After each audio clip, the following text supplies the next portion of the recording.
such a collection of memories, and I decided to pull up three, which I feel have personally changed me as a person and put me at crossroads. And in one instance, um, it was something that I have seen which has put maybe a nation at a crossroad or something bigger than one person. So I've pulled up these three instances from my memory, and I'll be happy to share these snippets with you. Let's begin. It was a magnificent sight. A handsome prince astride a beautiful horse with tens and thousands of people all around him, cheering him on. Yet there hung a nervous excitement in the air. The prayers had just begun, for what he was about to attempt was stunning but dangerous. Was it worth the risk? It had just rained. Was it really worth the risk? A question that has challenged me often in my life. When I was in my early 20s, I was an IT professional. Snazzy workplace, great pay, life was good. Surprisingly, in my 30s, I felt the urge to do something more meaningful, more enriching than my 9 to 5. One evening, way back home from work, I overheard two teachers very excitedly, very animatedly discussing a couple of their students in class. The passion in their voices, their earnestness, the way they were discussing threadbare as to how they could make their students do better simply captivated me. And I shamelessly eavesdropped on that conversation. But it put me at a crossroad in life, because at that instance, I felt this is what I need. This is what is my calling. I decided to teach. Friends, it was a very tough call, an internal tug of war. Quit a lucrative career? To do what? Teach a bunch of noisy kids? Get back to college in my 30s to qualify myself all over again to be a licensed teacher? My friends laughed. Nevertheless, I took that plunge. Was it worth the risk? Absolutely. My students nourish me.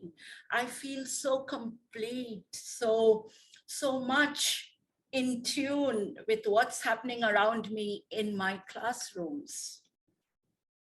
It was worth the risk. It was more than worth the risk. Plus, when my vibrant students acknowledge my contributions, whatever they may be, in whichever form or type, that feeling is priceless. And do you know, perhaps it's the only profession that comes with paid vacations every year. Little did I know that that leap of faith was just the beginning of me taking more chances in life. 2005, October, 10 p.m.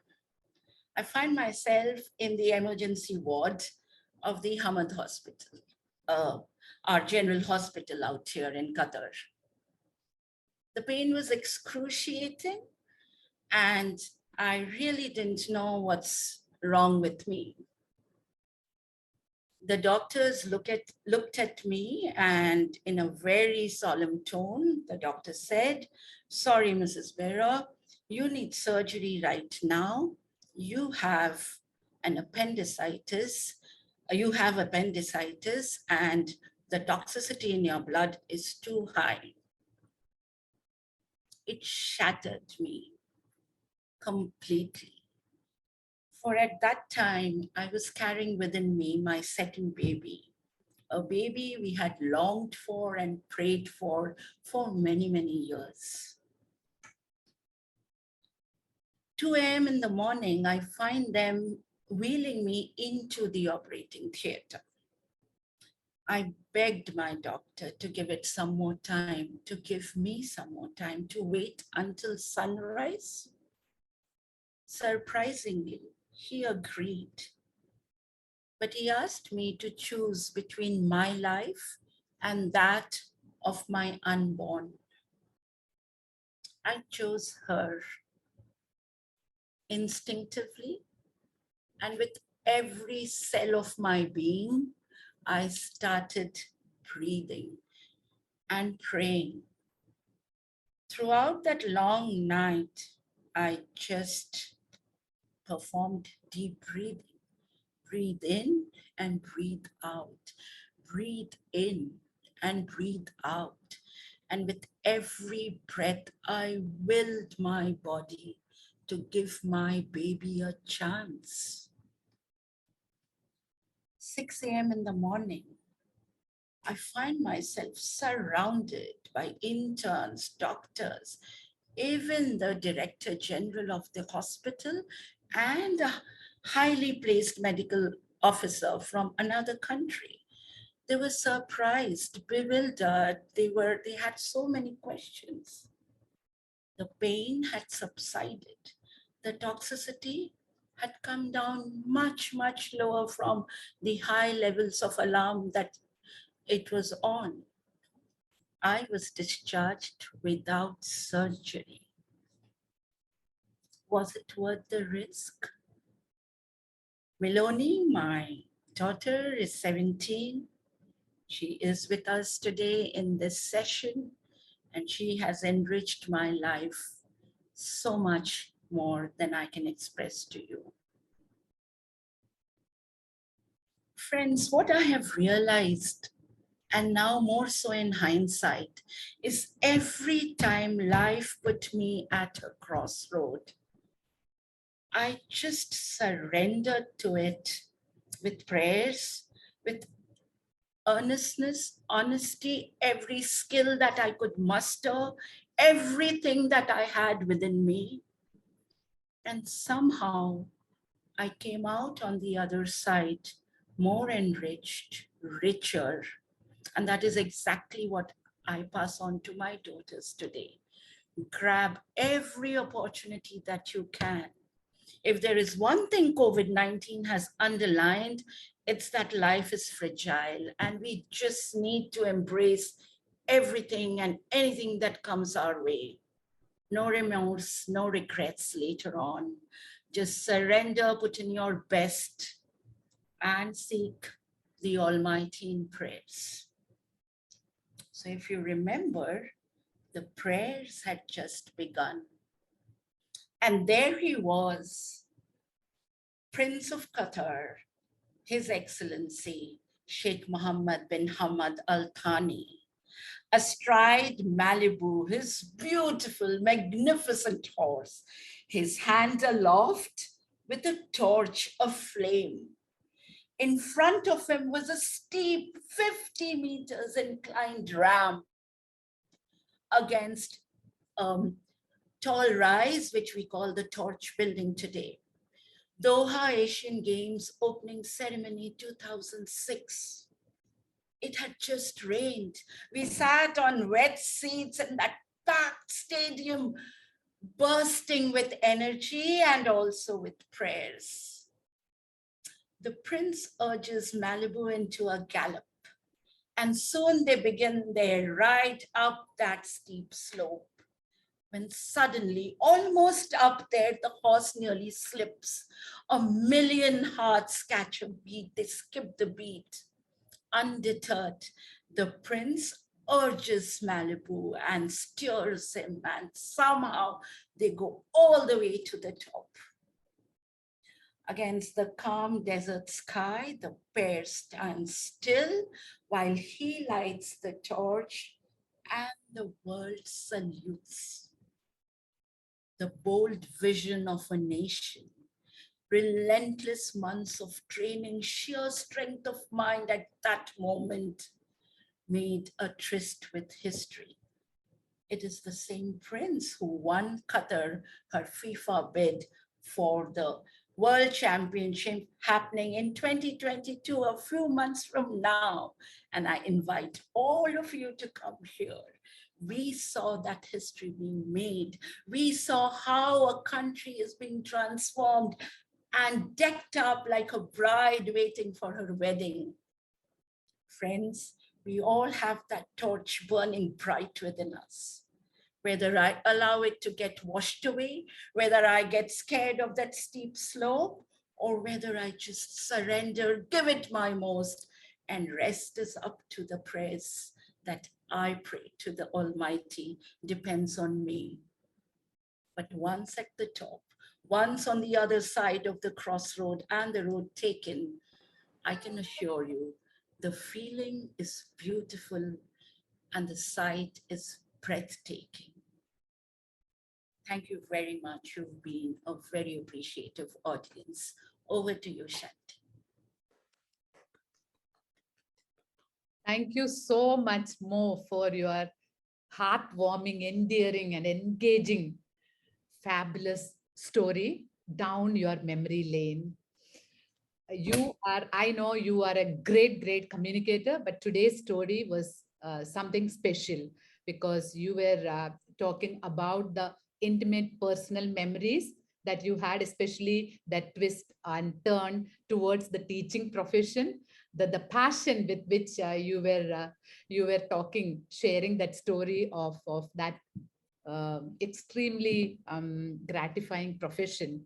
It was so much evident from your story, and definitely the medical part of your that experience, that intimate experience, and you have that smartest daughter with you now, and also thank you for sharing that thrilling experience, those who were in Qatar that time when Qatar was hosting Asian Games. That is when that incident had happened, and so many people, and this country being the tiniest nation who's going to host FIFA 2022, all of us who have made this place our second home are really proud of that. So Mo, thank you so much for that endearing, and it was really empowering, fabulous play of words as always, and such a brilliant story. Thank you so much.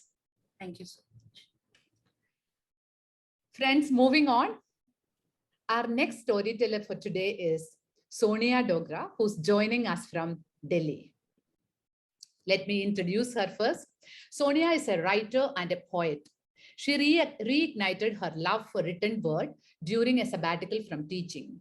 She has worked with many publishing houses, including Kikli newspaper, Authors Upfront, to name a few. Her blog is named 100 Quills. Her words found a home in the Kali Project, Right in Power, Airavata, Recipe for a Perfect Marriage, Disobedient Girls, NFFD UK, among others. Now, my first interaction with Sonia. Sonia was referred to me by another dear friend of mine, Aarti Jain, who is a writer and a storyteller with us twice. She had shared stories twice. So I've gained a lot of such friends through this forum. So Aarti once called me and said, Shanti, I have this dear friend of mine who's a poet, a brilliant writer, and a storyteller. Her name is Sonia. And this is what I noticed about what she said. She is such a good human being. You must get in touch with her. I think she's a great storyteller for the space. And then I spoke with her, and later she shared some of her stories with me, and I understood how great a writer and a storyteller she is. I am so happy to have you as a teller today with us, Sonia. Today, Sonia is going to share a story titled Of Homes in Winter Heartlands. Friends, help me welcome Sonia with a round of applause. Over to you, Sonia. Thank you. Thank you so much, Shanti. First of all, of course, I'd like to begin by thanking you for these warm words and for letting me be a part of the Storytelling Forum. And secondly, my thanks are due to Aarti Jain, for introducing me to Across and Beyond the Borders, because I think across and beyond the Arabian Sea, because I think listening to Mo right now, I am smitten, absolutely loved your storytelling. And it's been so wonderful being here and such a learning session. And I'm looking forward to the others as well. I will not take much time with this because Shanti's given me only 10 minutes. So I will straight away move to my story, which is titled, as Shanti told you, Of Homes in Winter Heartlands. This story this is a memory of my grandmother, my father's mother, my paternal grandmother. I shared a wonderful bond with her. And this is one of the episodes which we shared when I was all of 10 years of age. When I peel layers of life and, when I look back at life, when I travel backwards and I open windows to what existed once, it gives me a kind of perspective that probably I overlooked at that point in time. And it happens with all of us, we just take life so much for granted that we don't notice things when they happen. But it's much later when we move back to them, because they are there in our subconscious mind. When we move back to them, or there's a moment of revisiting, that we realize a lot of things about that one moment. So that's what's been in my subconscious mind, and something that I realize every time that episode, that entire story revisits me. This story was initially a part of a book called A Body of Memories, which is a collection of memoirs by various writers. So I will begin by taking you back to the year 1989. It was a rare occasion when my father had planned a visit to the home of his maternal grandparents, which was nestled in the alluring Dhauladhar ranges of the Himalayas. It was not often that we traveled to a tiny village in Tehsil Palampur in Himachal. On the contrary, this was my first ever visit to the place. I was a chatty 10-year-old, talking all the time. And I had a perceptible excitement, the kind that, makes children cross that sacrosanct line of code of conduct, which is, drawn by their vigilant parents. So I was that kind of a child. My actions were harmless. I was not very naughty, but a running commentary in almost everything easily annoys unsuspecting adults, and my parents were no different. There was another person whose near identical escapades attracted exasperated looks from everyone. She was Ammaji, my grandmother, with her childlike exuberance, had always been the perfect accomplice to whatever I ever did. Her over-enthusiasm was not new. She was always very enthusiastic about everything. But this time, when we had planned this travel, her enthusiasm, its strangeness, was so palpable. I saw her stuff slices of orange candy in a drawstring bag. And then she put all of it, along with other tidbits, into a bigger tote bag. The mithai, she made some mithai and she made some sevaiya. My grandmother was very fond of making sevaiyas. Now, not the dish as such, but raw sevaiyas, and she would pack them in packets. And every time someone would visit us or we would go to their place, it was decided that this was the gift we were carrying. So she packed some sevaiyas and some mithai, and she came to me and she said, the mithai and sevaiyas are for your cousins. The paranthas are for the journey. And the orange candy is for the both of us, she said, coming closer to me. And she said, traveling in the hills can make one feel giddy. And the orange candy will then come to our rescue. So both of us decided to share the orange candy. I smiled, of course, and she returned to her bag and she started doing her other things there. And then she said, because that thing about the mithai and the sevaiya being for my cousins stayed on in my mind. So I asked her, I said, who are my cousins? I don't know them. I never met my cousins.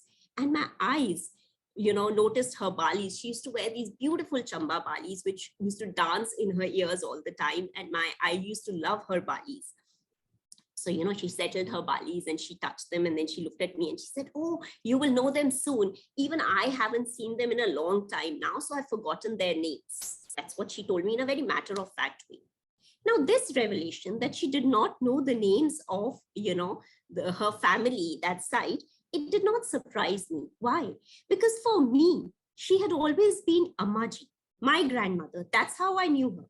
The entire neighborhood, everyone, all relatives, everyone used to address her as Ammaji. And I think that's how we know our parents or our grandparents. Our parents are our parents. Very rarely do we imagine them in their other roles. Or probably I'd say we rarely think of them as who they really are. So for me also, Ammaji was Ammaji, and it didn't matter if she didn't know anybody else. It was perfectly fine because she was my grandmother. That was the role I saw her in. Anyway, next day, that 10-hour-long journey did not turn out to be as exciting as I had anticipated it to be.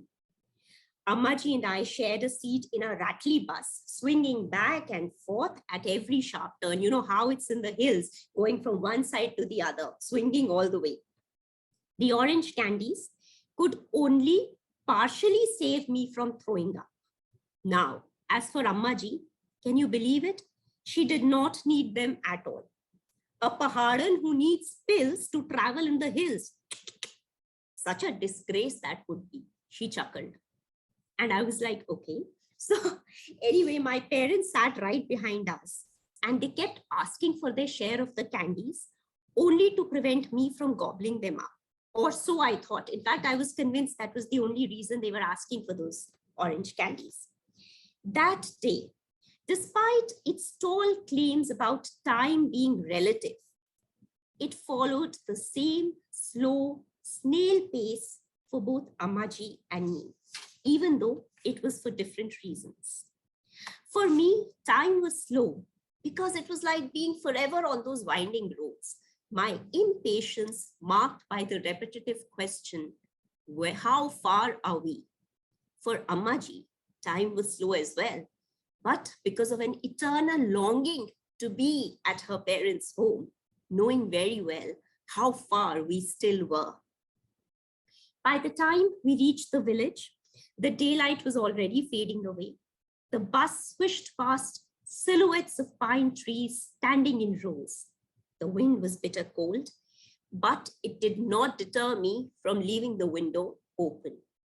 I could hear the flutter of Ammaji's dupatta as she struggled to keep it over her head all the time. I had never seen her bare head. She always used to cover her head.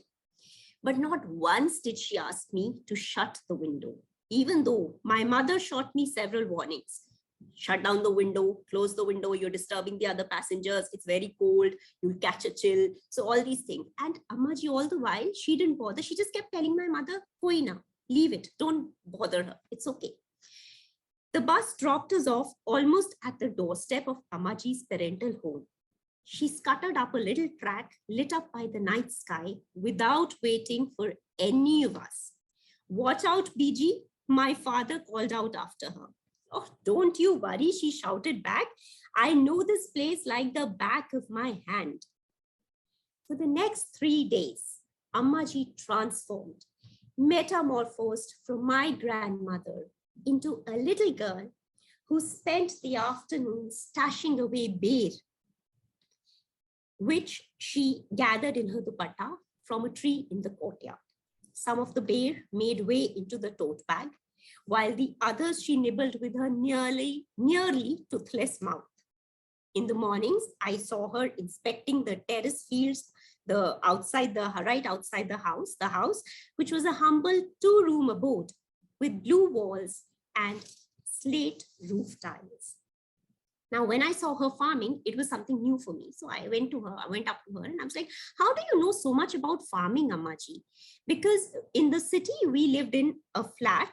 And, though I saw her with having some potted plants by the windowsill in her kitchen, but that was all about farming that I saw her doing. So I didn't know she knew all these things about farming. And, she looked at me and she was like, "Why? I've done it all my life." So one of the most treasured things I saw in Ammaji's parental home was a black and white picture of hers in a silver frame when she was all of 13. Now, this was right before my marriage, she sighed, looking at her younger self. Now, that would be just before you quit farming, isn't it? My father added, and we all laughed full throttle.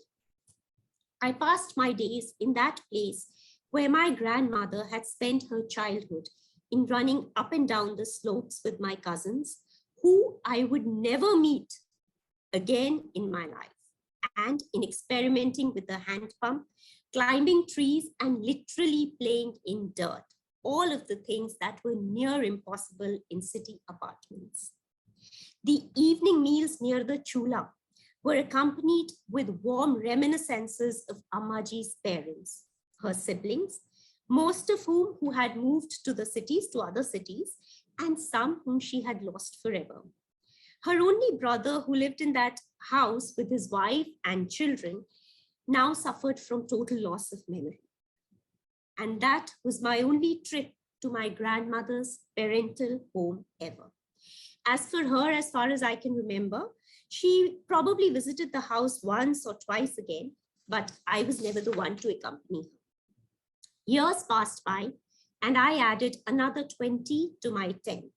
I got married. I lost my grandfather in those years, and Ammaji lost a part of her memory. It was probably an onset of dementia. But on days whenever she could recall, she often spoke of her home in the beautiful Dhauladhar ranges, which she longed to visit one more time. Often she would ask us to take her there.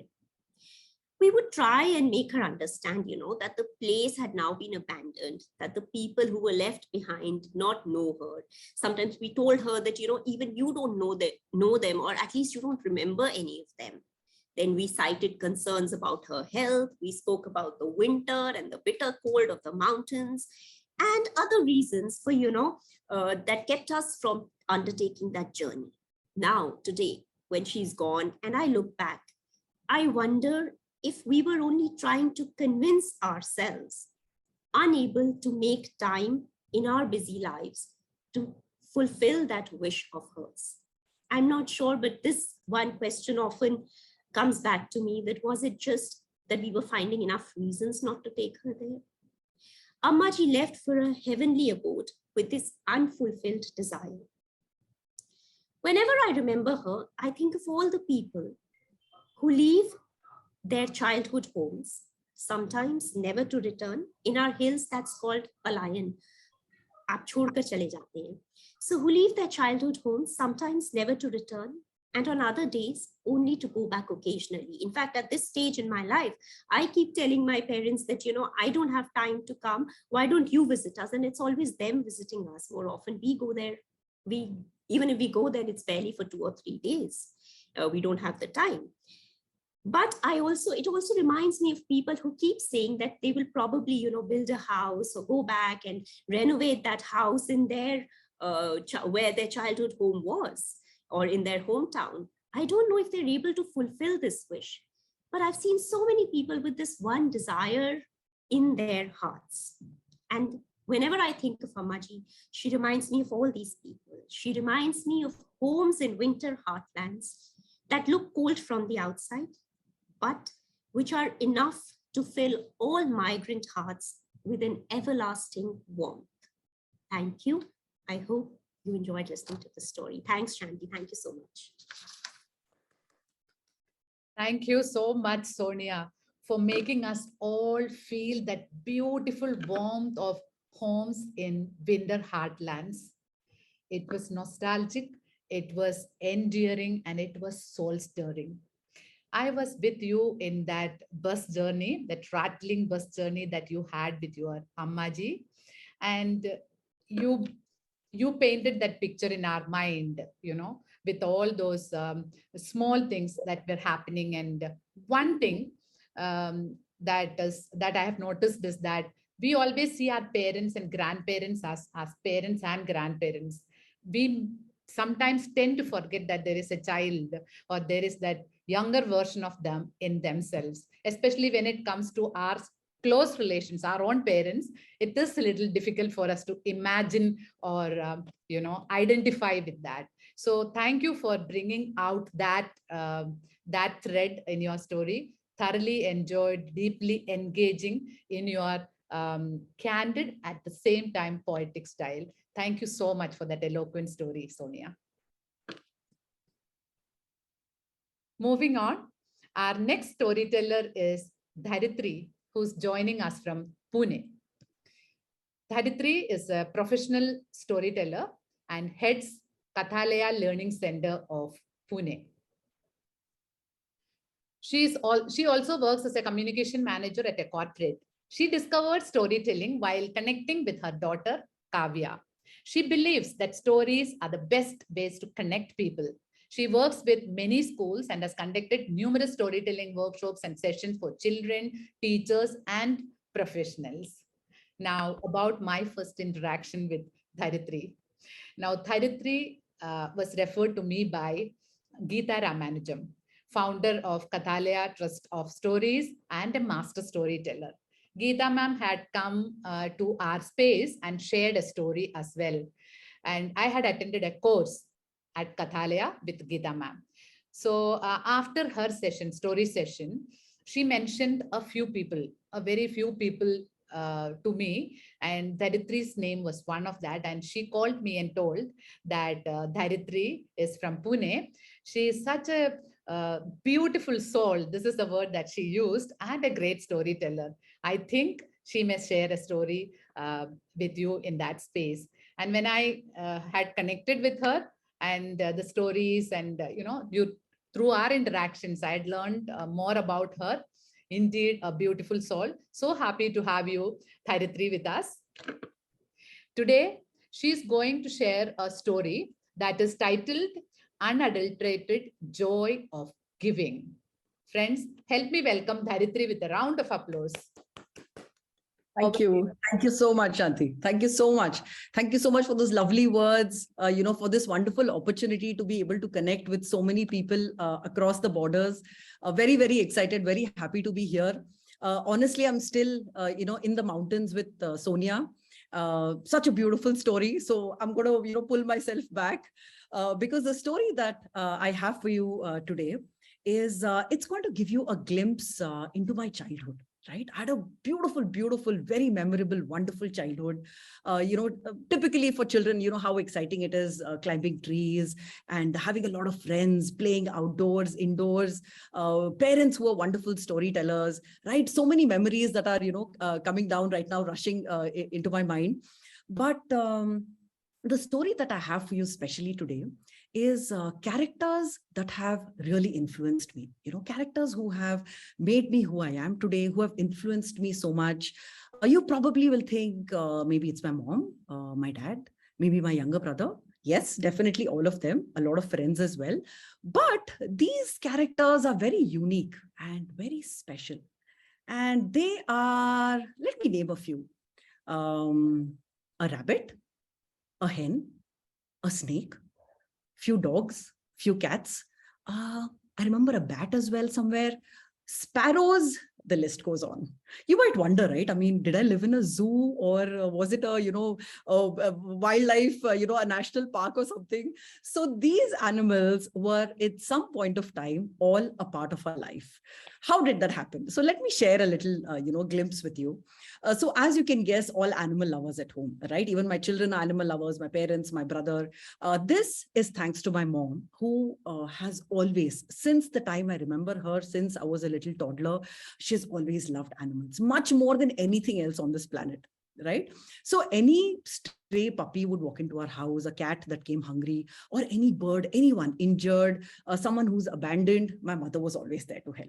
So you can imagine, right? Children learn just by watching, and automatically, we transformed into animal lovers. So I remember this one particular day, a lot of excitement in the house, right? And you can hear these sounds of it's absolutely noisy. And right there in the corridor, inside our house is a nest. And there is this family of sparrows. And my brother and I are so excited. I was probably 9 or 10 years old. He is 5 years younger, so he was 5. And we are so excited because the sparrow is right in our house. And we're thinking, how many eggs would be laid? When will they hatch? Will we see the little fledglings? Or maybe we can touch them? Or will they be our pet? Can we keep them at home? So many questions, right? And we're also excited. Every day affair was, we come running from school, look up and wonder what's going to happen next. Now, one day, my brother and I, just like how we did every evening, we were out running into our garden. So we were really lucky and blessed to live in this beautiful colony with a lot of people, families, friends around. And fortunately, we lived in this big, stone bungalow, typical for a colony, and a large garden, full of trees. I remember climbing the mango trees and, eating those juicy mangoes and jamun and guava and custard apple and those lovely flowers. I'm telling you, the kind of insects that we saw, right? Apart from the butterflies and the bees, it was just amazing. So, these sparrows happen to, decide that, okay, there is a dog in this house, there is a cat, but right up there where the bell is, right? That's a safe place. Around 15 feet high, the cat can't get there, right? So these birds decided this is a safe place. They made a little home. And I think they liked the idea that, the bell right below the nest. So they had their own personal music system, right? The music would flow whenever, every time the bell rings, and maybe the sparrows were happy singing, aha, our own personal music system. Probably, who knows, right?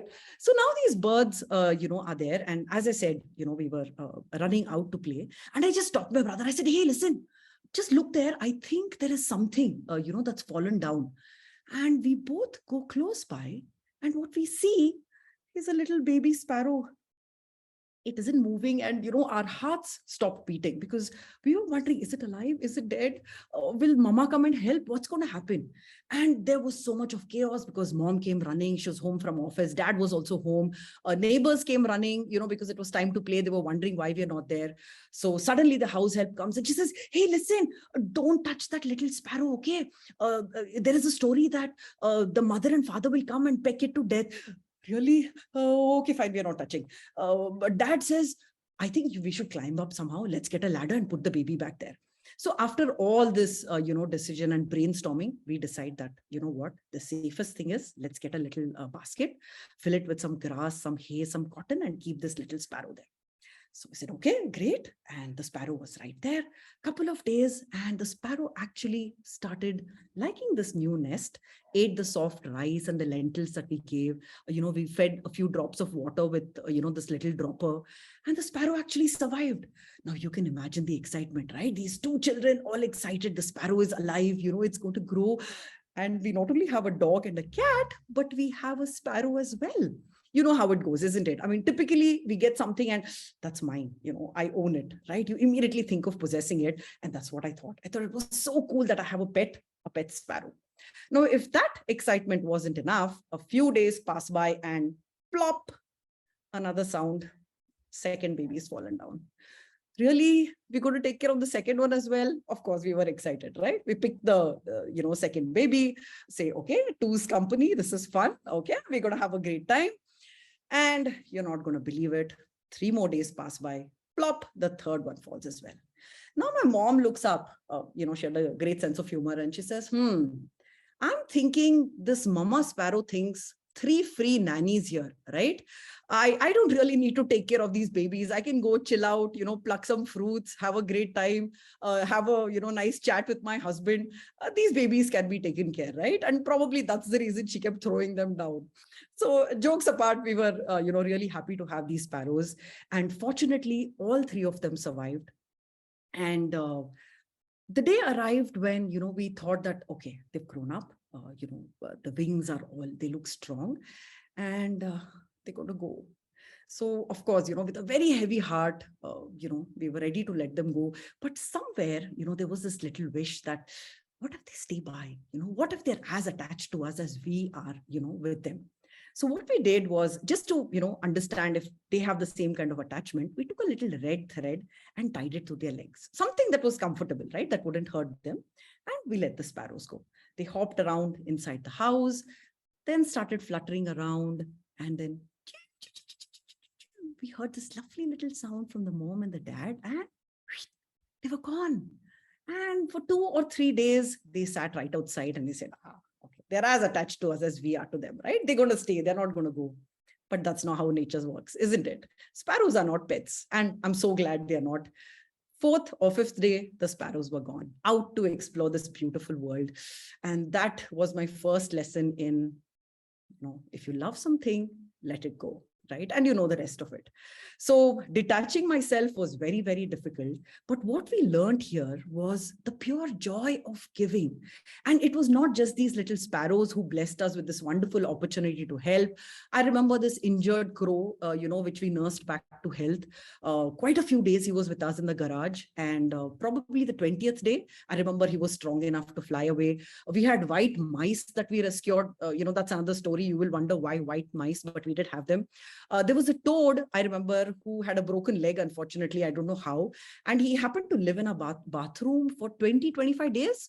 I don't know where he came from and I don't know when he left, but he just liked our house and, decided to stay for almost a month and he was gone.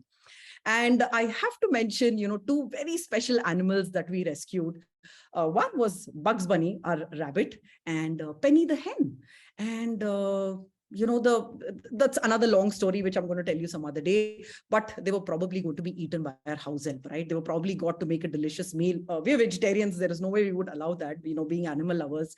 So I remember, mom paid her, we took those animals, and the rabbit stayed with us for 6 long years, right? He made our home his own home. And again, such wonderful memories with our rabbit.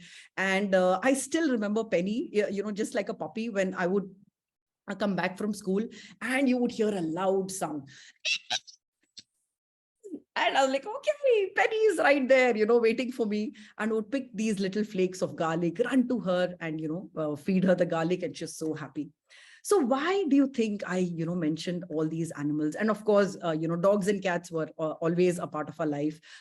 I still narrate stories about Goofy, who was with us for 14 long years, our dog. And what these animals taught, and what my mom taught as an animal lover, is this pure, unadulterated joy of giving. So when you're helping an animal, when you're showering your love, affection, care to an animal, you're not expecting anything in return, isn't it? You don't want that animal to, build a statue in your name, or clap for you, or thank you, or tell you how great you are. You never think of getting anything in return, isn't it? You just give with your heart and soul. And that's something that mom gave to us, right? Is the joy of giving. And even today, I think that, let's say there is a, sale online and I happen to buy a nice dress. Okay, feels good for a few hours. Brand new car, feels good for probably a few weeks. A brand new house, maybe a few months, but nothing lasts as long as, when you're helping someone, right? Whether it's a human being or an animal, that just leaves an imprint on your heart forever. There's nothing like that, because when you're giving with all your heart and soul, it's service, right? And that's something that we learned. And even today, we are the same. Just recently, I happened to rescue a snake with my children. And fortunately, they have the same memories. They'll be able to share the same stories like me, because we have a dog at home and they're animal lovers just like me. So fortunately, this is going to pass on, hopefully, for many more generations. So this was a story that, came to my mind when, Shanti told me about this opportunity. So yes, this was my story, unadulterated, pure joy of giving. Thank you so much for your time. Thank you so much for bringing in that unadulterated joy of giving through this beautiful, beautiful story, Dharitri. What I loved about your narration is that, of course, beautiful story, the exuberance and the passion that you had with which you narrated the story, that made the story so much captivating. We could see that passion when you were speaking about the animals, the different animals, and they can't speak, but they can express their love and pure joy of giving, and also that great message of letting go, which is very difficult for us sometimes. Through the story, you brought in that beautiful, beautiful idea of letting go. And the sparrow, that baby sparrow, the first one, found a home in your place. It was so endearing to go through those different stages, and how the anticipation and your excitement, it was palpable. Thank you for sharing this lovely story with us, Dharitri. Thank you so much. With that lovely story of giving. Moving on to our next storyteller. Our next storyteller for today is Swecha Pershad. I'm sorry, Swecha Pershad, who's joining us from Delhi. Swecha is a life coach and storyteller and has worked with more than 2,500 kids over the years.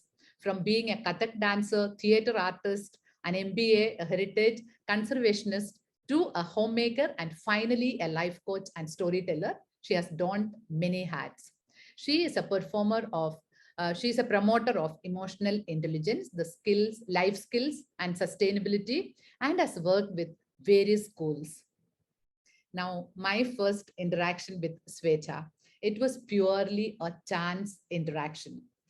As a part of this forum that we are holding the space across and beyond the Arabian Sea, I am also a member of this storytelling bigger fraternity back in India, where a lot of storytellers are a part of. So there is a WhatsApp group for that fraternity. And once I came across this Insta live storytelling of Swecha. I did not know her as a person. I have not heard of her, but this Insta live video link was there. I went and heard the story. Somehow, the way she narrated the story that was narrated, the eloquence, the engaging way, it touched a chord with me, and that's how I got connected with Swecha. When I had requested her to be a storyteller at our forum, she graciously accepted that, and today she is with us, and she is going to share the story titled The Dental Clinic. Friends, help me welcome Swecha with a round of applause. Over to you, Swecha. Good evening, everybody. And thank you so much, Auntie, for such wonderful words. And honestly, I never knew that you had watched any such video. I mean, I really did not know how we connected, but I'm so glad that I'm here. And I'm the last teller for today. And honestly, after such lovely stories pouring in, I mean, these three tellers, oh my God, I mean, I kind of, don't even remember what am I supposed to say here. And also, Shanti hasn't mentioned, my storytelling is essentially in Hindi. And when she told me that, here you have to narrate the story entirely in English, like, oh my God. So though I am going to give it a shot, but I'm sorry, you have to excuse me. There might be, the nuances of my bhasha coming from here and there. I'll try to control myself as much as I can, but don't worry. I mean, it will be like, you will be able to relate to it. I'm sure about it. So before I start the story, I have a confession to make. So I have been here for quite some time. I've even attended a few sessions and I feel it's a very safe space. So are you all okay with it if I share something, confess something in front of you? I don't mind getting the answers in the chat box. Okay, I've got a thumbs up. So this is about my love. Love that had consumed me, serenaded me, and it was a shiddat se ki gayi mohabbat, wo pyar, wo aashiki. I'm sorry, no Hindi though, but I mean, you know what I mean, right? And this was an affair where everything about it was legit, okay? There was nothing wrong with it. And the weather was just perfect. So it was the winters of Delhi, January 2021. Kehar dha raha tha chille ka jada. So for those of you, chille ka jada is essentially a term that we Delhiites, rather the old Delhiites use for a 40-day period, right? So that 40-day period is the cold wave spell, which is called as the chille ka jada in Delhi. And it is just the perfect time to be embraced by your lover, especially the early mornings, where you're just aligned together and nothing can pull you apart. And I won't shy around by declaring right here in front of all of you. I believe my husband's also here somewhere. It was my affair with my Rajai. Yes, you got it right. It was my quilt. We were deeply, madly in love with each other. And especially the wee morning hours when you're just together in that right posture, when both of you don't want to leave each other, come what may. Well, I come from a joint setup, okay, a joint family of 10 people, which is a typical hum saath saath hai family. I'm happily married, of course, to my husband, not to the Rachai, and two lovely children. And I must say that I'm like, God has been kind enough that my family members are very well aware of this love affair of mine and how much I love to sleep till about 8:39 in the morning.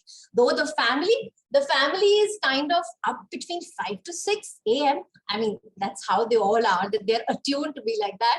But I mean the odd one out, and that's pretty okay with the family. So my co-sister is utterly sweet. She manages the morning kitchen rush all by herself, and I'm really enjoying my sleep.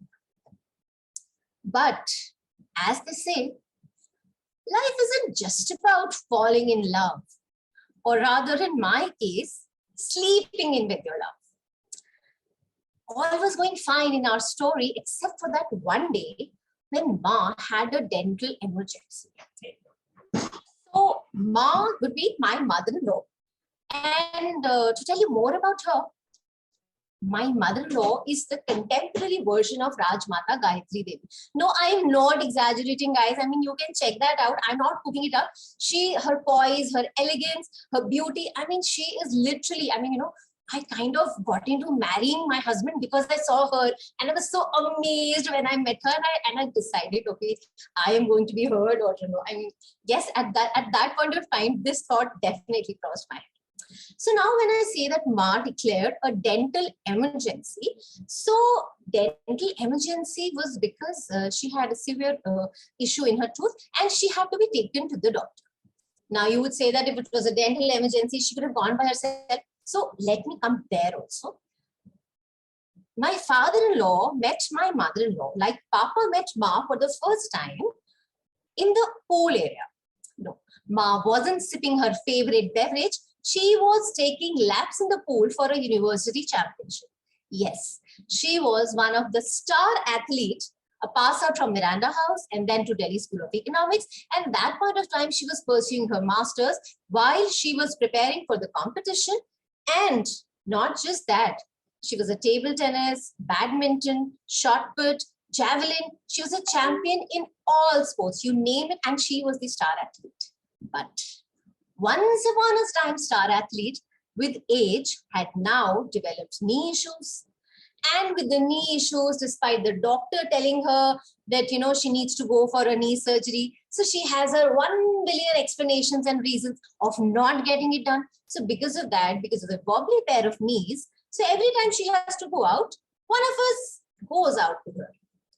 Unhe sahara dene ke liye, to support her, just to climb stairs, and there's always a fear of falling, for that we have to do. So now, like I said, Ma was a Delhi University student, and when she got married into this royal Khandan of Delhi. Okay, so I'm living in Old Delhi, and my family, the Chunnamals, are like, the royalty, once upon a time royalty. Of course, we are the normal citizens of the city now. And when she got married, she kind of, the athlete in her was like, kept aside, and she embraced all the rituals and customs to the T. She got into, the change of the wardrobe, the sari with the palle ka parda, which she transformed into salwar and kameez after a while with a dupatta. And now she sports a shirt and a trouser with a mandatory stole and a gold rimmed chashma. So the stole and this chashma are her signature style. I mean, come what may, even if she is wearing her night dress, the stole and the chashma are still always there, come what may. Well, coming back to that particular day, I still remember it was 19th of January. It was a Mangalvar, Hanumanji ka day. And I was told, my husband came and, you have to go with Ma to the dentist. He's yeah, get dressed, you have to go. So now in Delhi, there's nothing at an arm's distance, right? So she took an appointment of 8:15 a.m. when I'm like, tired sleeping, but then I had to wake up, because going out with Ma is a lot of fun, because going out does not necessarily mean a dental visit, doctor's visit. It is obviously connected with the breakfast, a nice coffee, and maybe, if I delay it further, maybe with some shopping. So it comes with a lot of perks. So of course I was excited. But 8:15 in the morning, the appointment is at 8:15. So we had to leave the house at around 7:20. For that, I had to wake up like, oh my God, I had to ditch my love affair and, get rid of my other. I got ready and I was just as good as the weather outside. Foggy. Well, nevertheless, we got out of our home and hopped onto a rickshaw, a 10-minute rickshaw ride, crossing the Hanumanji Ka Mandir, crossing that bheed, folding our hands, getting into the car parking, boarding the car, finally reaching the dental clinic. Now, if any of you have been to a dentist during COVID times, okay? So a dental clinic is no less than a war zone, right? I'll tell you why. So there we were, Ma, with a $1 million smile under her mask, her stole, her golden rimmed glasses, a pair of wobbly knees, and me sitting sheepishly next to her half asleep. Nevertheless, we were greeted by the receptionist and she handed us a tray, literally decorated with accessories. Yes, I call them accessories for war probably. So there was a headgear, there was a mask, there was, hand gloves, there was a shoe cover, and there was a cape, all which she had to wear just to have a 5 to 10 minutes appointment with the dentist. Nevertheless, so like I said, Ma has issues with her knee. So what I did was I simply bent down to help her wear the shoe cover. So while I was making her wear the shoe cover, suddenly she puts her stole on my shoulders. I felt a sudden burden. I felt as if this stole was loaded with responsibilities. Responsibilities of a woman who had held this family together. Of all those years which she had lived in this house, now with her grandchildren, having married into the family where she just had her husband and probably few in-laws who had, gone long back. And now she has kept us all together, that responsibility and a billion other things in the stole, which she never got rid of. As I got up to help her with the headgear, she placed her gold-rimmed chashma here for my head, as if it was a new perspective. She was handing over a vision to me, vision to look at things which I couldn't see, as a carefree person, a broader perspective to look at life, a perspective, a vision of a forgiver and of a strong-willed woman who had kept this family together, held us all like a rock.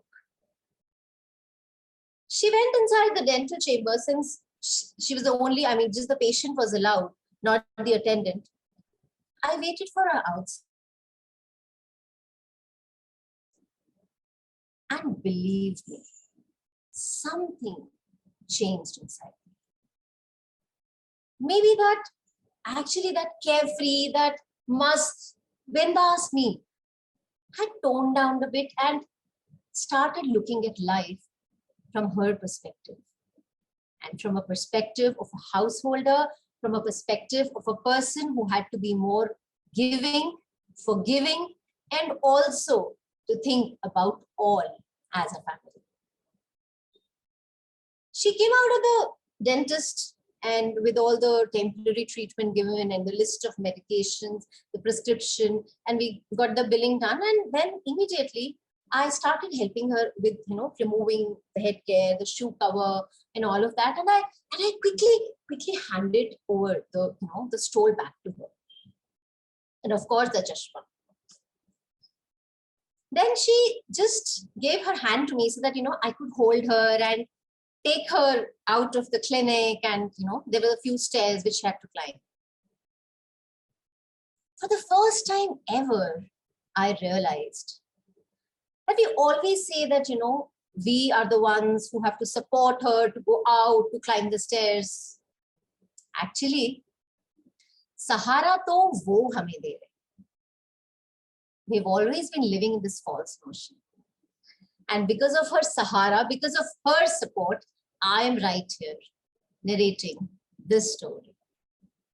Thank you so much, Auntie, and thank you so much, listeners, for listening to this little anecdote, little personal story from my life. Thank you so much. Thank you so much, Sweta, for that wonderful, beautiful story from your down memory lane, that special, enduring memory. Thank you for sharing that with us.